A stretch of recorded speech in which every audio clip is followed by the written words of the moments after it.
Elle est en concurrence avec, on peut le dire, le mal de dos, Alzheimer et le cancer pour le titre de maladie du siècle. Il s'agit bien sûr de l'insomnie. Mal à s'endormir, réveil nocturne, les yeux ouverts avant la sonnerie du réveil. Vous avez sans doute expérimenté la chose.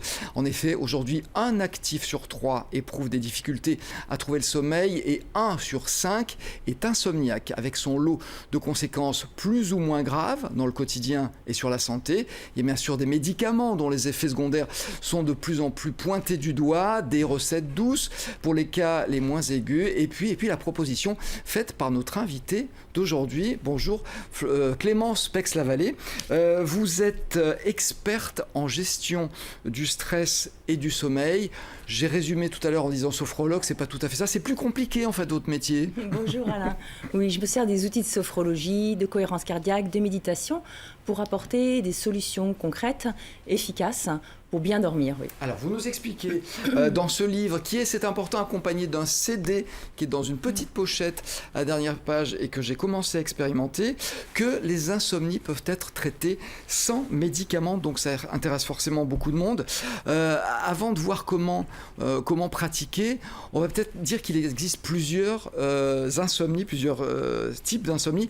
Il y a tout d'abord l'occasionnel. Oui, l'occasionnel, on l'a tous rencontré, hein. C'est-à-dire j'ai un conflit dans la journée, j'ai trop de stress dans la journée, j'ai une douleur physique qui m'empêche de dormir, une douleur émotionnelle, quelquefois aussi un traitement médicamenteux peut m'empêcher de bien dormir, va altérer le sommeil. Ça dure quelques nuits et là, effectivement, je ne vais pas bien dormir. Oui, donc ça peut se résoudre tout seul, mais bon, s'il y en a une technique pour l'améliorer très vite, c'est pas plus mal. Surtout pour récupérer en journée. Si j'ai pas bien dormi, dès le lendemain, je me sens moins bien. Donc je peux utiliser les techniques qui sont dans le livre pour récupérer en journée. Voilà. Et il y a l'insomnie chronique aussi. Ah oui. Oui, c'est ce petit trouble du sommeil qui a vraiment une cause, une origine connue, définie, qui devient chronique, qui s'installe progressivement et qui est entretenue par notre mauvaise habitude. Sans s'en rendre compte, on a compensé le sommeil, on a commencé à décaler ses heures de sommeil, on a commencé à traîner au lit ou au contraire, on a eu du mal à aller au lit.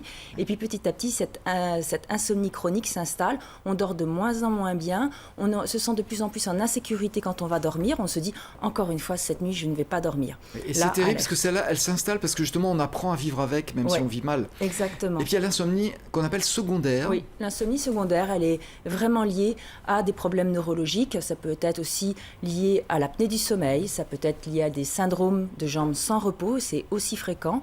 Il y a aussi, bien sûr, les traitements médicamenteux qui sont nécessaires et qui vont un peu altérer le sommeil. Donc là, on va plutôt utiliser les outils de sophrologie pour aider à récupérer en journée. Parce que malgré ces insomnies secondaires qui sont médicales, il faut quand même bien vivre en journée. Alors, on le sait, on connaît les raisons pour lesquelles on dort mal. C'est les petits soucis, les gros soucis, les tracas qui durent, qui se répètent, etc. À partir de quel moment est-ce qu'on est vraiment insomniaque ? Alors, déjà, la première bonne question, et ça, vraiment, il faut se poser la question, c'est pas combien de temps j'ai dormi, c'est comment est-ce que je me sens en journée. Même si j'ai l'impression de ne pas avoir beaucoup dormi dans la nuit, mais que je vais bien en journée, je suis de bonne humeur, j'ai une bonne mémoire, une bonne concentration, j'ai la pêche, je pique pas du nez, voilà, ne focalisez pas sur votre trouble du sommeil. Et c'est pas une question de durée, parce qu'on le sait, il y a des gens qui ont besoin de peu de sommeil, et d'autres de beaucoup de sommeil. Ça dépend des tempéraments, des personnalités. Oui, c'est pour ça d'ailleurs j'ai mis beaucoup de tests dans le livre pour essayer de définir notre profil de sommeil, connaître son sommeil, son profil de dormeur. Parce qu'il y a des petits, moyens, grands dormeurs, il y a des gens qui sont plutôt couche-tôt, lève-tôt, couche-tard, lève-tard. Les besoins sont différents en fonction de son activité en journée, les besoins sont différents en fonction de son âge. Donc, et puis aussi, le rythme de sommeil va être différent suivant son travail. Oui, alors les conséquences, on les connaît, on ne sait pas toujours à quel point elles peuvent être graves. Oui. Alors, conséquences à court terme, bien sûr, je suis grognon le lendemain, ça. Je suis, évidemment aussi, je vais avoir des problèmes de mémoire, de concentration, de vigilance avec des accidents au travail, des accidents de la route. Donc ça, c'est très notifié. Et à long terme, alors là, ça devient intéressant parce que comme on accumule une dette de sommeil chronique, le système immunitaire va moins bien répondre puisque c'est lui qui se régénère pendant la nuit. Et donc, on va voir apparaître des maladies auto-immunes, des maladies cardiovasculaires, on va voir apparaître vraiment une très forte augmentation du diabète de type 2 et de l'obésité, jusqu'à, bien sûr, le cancer, l'altération des gènes, de 711 gènes qui ont été notifiés par les études scientifiques. Et effectivement, le sommeil, c'est notre santé. Voilà. Et dans ce sommeil et notre santé, c'est à tel point que c'est important dans notre société. On dit qu'on est vrai, vous l'avez précisé, c'est une maladie de civilisation. Ça devient un enjeu national de notre santé et aussi un enjeu économique. Par exemple, hier, j'étais au séminaire des dirigeants de l'APM, du Rhône-Alpes. Et je leur ai notifié à quel point la qualité de sommeil était importante pour eux, mais surtout pour leurs salariés, parce que ça a un impact fort dans la qualité de vie au travail de leurs salariés. Oui, donc on voit à quel point il est important, déjà pour la société, pour notre santé, de bien dormir. Alors justement, comment bien dormir avec une technique qui est bien éloignée des médicaments, parce qu'il faut le rappeler, mais aujourd'hui on le sait, c'est scientifiquement prouvé, les somnifères sont très mauvais pour la santé, ils ont des conséquences qui peuvent être grave. Alors comment utiliser cette technique qui est la sophrologie?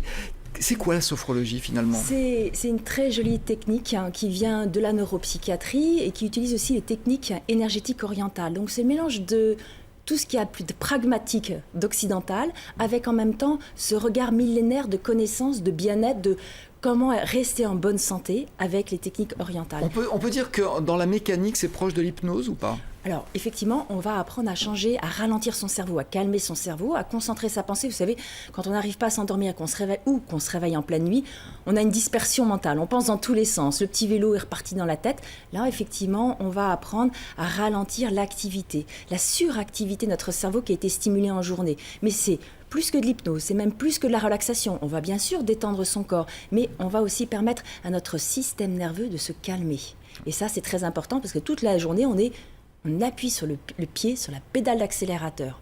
Et à aucun moment, on apprend à freiner. Et puis on arrive dans son lit avec toute cette biologie du corps qui est hyper activée, très chaude, entre guillemets, en énergie orientale, et on va apprendre à la calmer. C'est plus que la méditation, parce qu'évidemment, on va utiliser la gymnastique de l'esprit pour installer des images positives, parce que si c'est le moment où vous revisitez toute votre journée d'une façon négative, vous êtes sûr que votre cerveau qui est fait pour ça pendant la nuit va retravailler les solutions, et pour trouver une solution la plus adéquate aux problématiques. Donc, vous recevez votre mail à 9h du soir avec une problématique, très mauvaise stratégie, vous êtes sûr de ne pas dormir. En tout cas, vous êtes sûr de faire travailler votre cerveau pendant la nuit sur votre problématique. Avec un micro-réveil en pleine nuit, vous allez vous retrouver les yeux ouverts à 4h du matin. Voilà. Alors, on le sait, on est tous différents, on a tous des problèmes différents, donc il y a des solutions différentes. Alors, il y en a une que vous proposez qui est la sophrologie. Comme on n'est pas tous les mêmes, le livre, il sert en ça à se retrouver dans divers cas. Vous en proposez 25 et à chaque cas particulier, une solution particulière. Oui.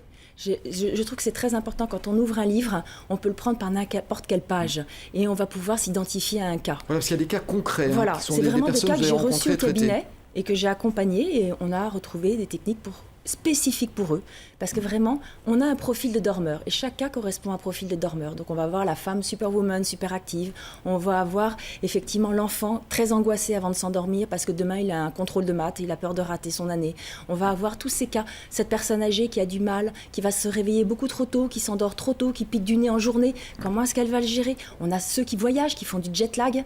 Effectivement, comment est-ce qu'ils vont pouvoir optimiser leur sommeil, récupérer et revenir sur leur rythme naturel, chronobiologie? On a tous ces cas qu'on vit. Ah, l'adolescent hyper connecté, il se couche à point d'heure et puis petit à petit, il vit la nuit et puis il dort le jour. Il ne peut plus aller en classe. Alors ces 25 cas, on les retrouve, c'est vrai qu'on peut traiter en allant voir une personne qui vous accompagne. Chaque cas ici est accompagné d'une pratique. Voilà, on vous explique exactement ce qu'il faut faire, comment ça fonctionne, comment... c'est de l'automédication, j'allais dire. Oui, sauf qu'il n'y a pas de médicaments susceptibles de vous faire du mal. Et il y a le CD qui lui aussi est utile parce qu'on entend votre douce voix. Il y a des séances d'une vingtaine de minutes qui justement vous accompagnent pour régler les problèmes soit d'endormissement difficile, soit de réveil en pleine nuit, soit de réveil un peu trop matinal. Donc c'est un livre passionnant. Les siestes flash que je propose aussi, c'est très important parce qu'il y en a qui en ont Reposer besoin. le corps dans la journée. Livre passionnant, technique très intéressante. Si vous voulez en savoir plus, si vous voulez surtout rencontrer notre invité d'aujourd'hui, vous êtes demain à la Fnac Bellecour, c'est à Lyon, Lyon à 16h pour une signature. Donc l'occasion de faire un beau cadeau, permettre à sa famille de bien dormir. Ce n'est pas de plus beau cadeau. Merci beaucoup d'avoir été avec nous. Merci, en tout cas, aujourd'hui, depuis le début de la semaine, nous proposons